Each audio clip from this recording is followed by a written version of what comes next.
Hello, my name is Paul Beach. This being October, here's a little story about what might happen at Halloween.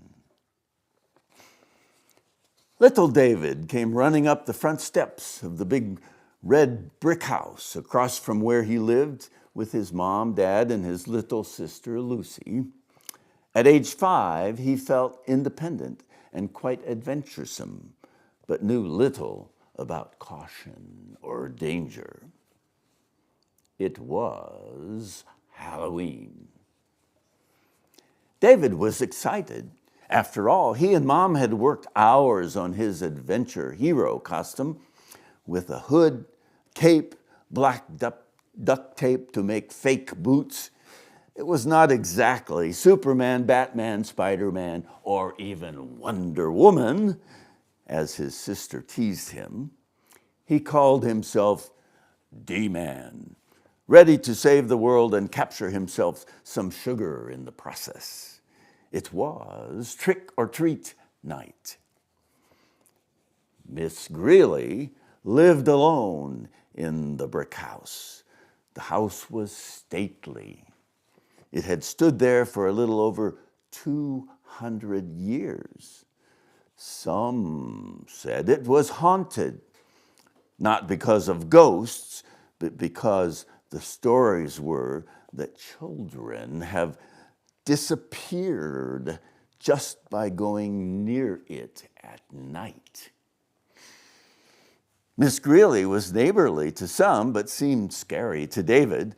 Once, when the family beagle, boy dog, ran into her flower garden, she caught him and kept him for several days.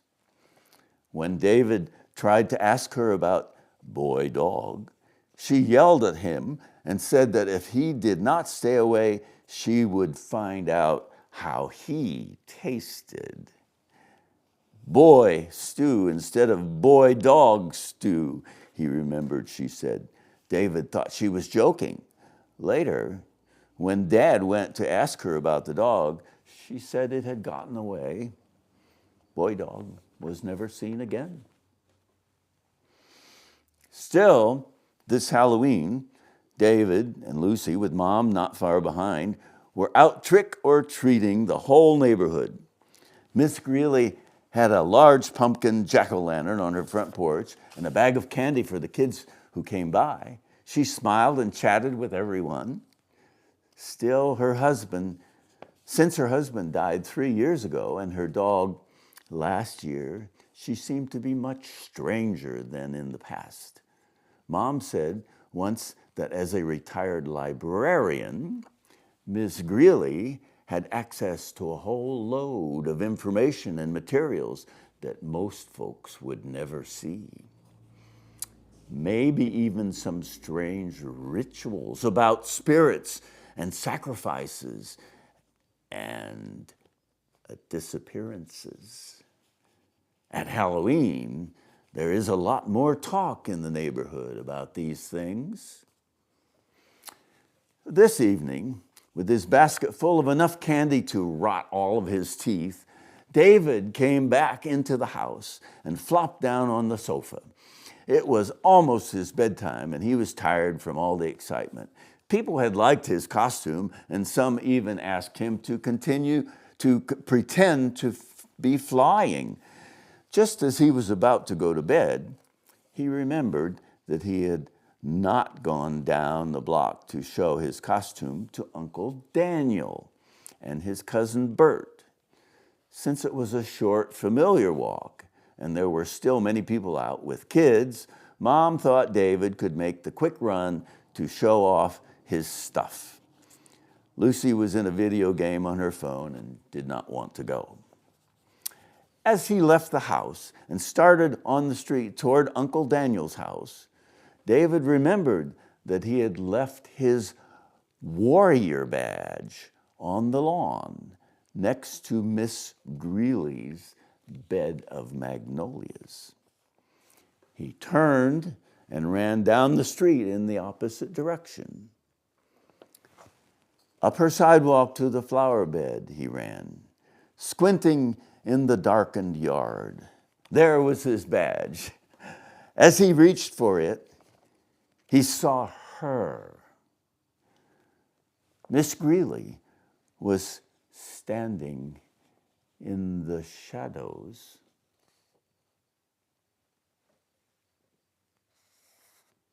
David was never seen again.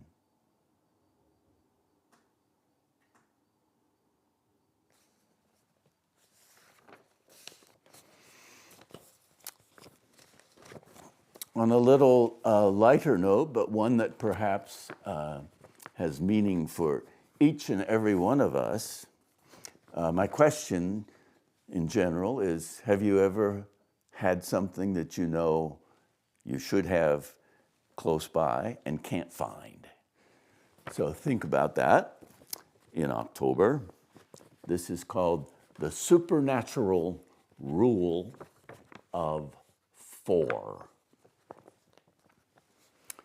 My science training and life experiences all lead to the conclusion that there are no supernatural forces or beings interfering with our short lives on this planet. What we think happens that cannot be explained by physics, chemistry, biology, geology, astronomy, and mathematics of all kinds must be the product of our enormously creative imaginations. Centuries of beliefs have been invented by our evolved minds to make up and teach answers when we demand answers, even if there were no evidence of any possible way to justify them by scientific knowledge and rational thinking of today. I now stand or sit humbly corrected. There is the rule of 4. The rule of 4 manifests itself quite regularly and frequently, mostly in everyday life and at home. When looking for something that was recently held in hand or was moved from one place to another, one may remember where it was last seen, or where it should be, or where it is, yet is not found there or anywhere. The search is initiated, looking in all places where it should be, has recently been, was recently seen, would logically be residing, and which, without reason or excuse, cannot be found.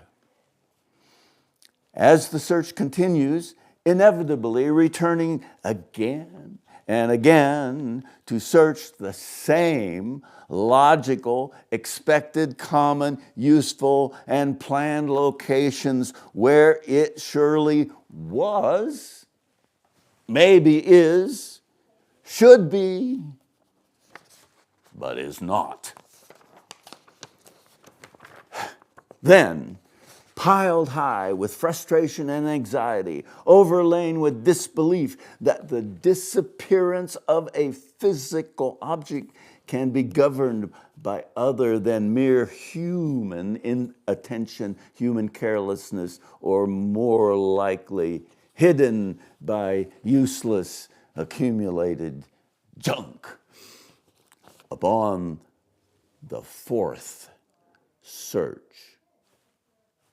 of the same premises, the missing, delinquent, wayward item then appears.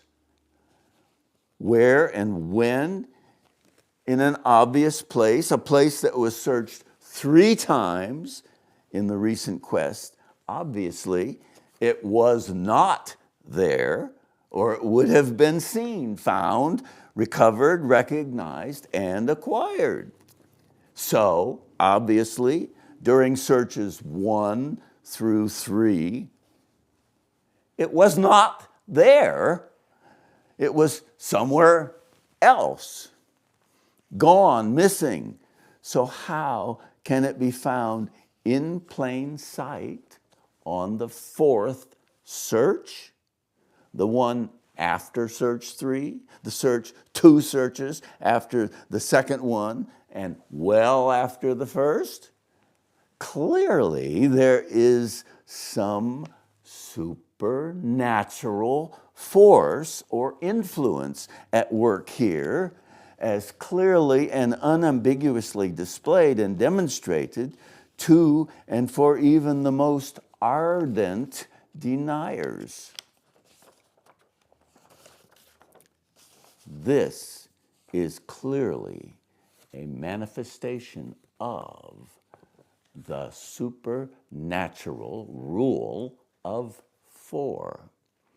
The item was clearly in or between some parallel universe, waiting for the moment when the 3rd search is done to then transform into reality as if it were never not there.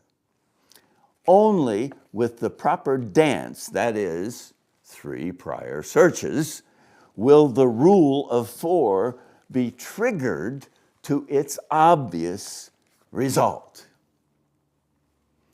Patience. We must learn, just do the 3. Search a 3rd time, same place, and wait. Thank goodness for time and parallel universes. Supernatural is good. Thank you, rule of 4.